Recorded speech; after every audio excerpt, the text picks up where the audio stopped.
నేను డాక్టర్ని అయ్యాను, శ్రీకాకుళం వచ్చాను. శ్రీకాకుళం వచ్చినాక చాలామంది గవర్నమెంట్ స్కూల్స్కి నన్ను పిలుస్తూ ఉంటారు. కొన్ని అమ్మాయిలు గవర్నమెంట్ స్కూల్స్లో కరెంట్ లేదు అంటే జనరేటర్ పెట్టా. కొన్ని గవర్నమెంట్ స్కూల్స్లో హాస్టల్స్కి అమ్మాయిలకి ల్యాబొరేటరీస్ లేవంటే టాయిలెట్స్ కట్టించా. కొంతమంది పిల్లలకి వాటర్ ట్యాంక్ కావాలంటే మినరల్ వాటర్ ట్యాంక్ పెట్టించా.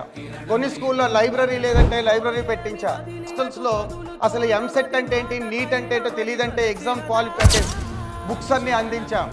ఇంకొక ఊర్లో library, books, computers, sports items ఇలా బోల్డ్ గవర్నమెంట్ స్కూల్స్ పిల్లలకి ఇచ్చాను.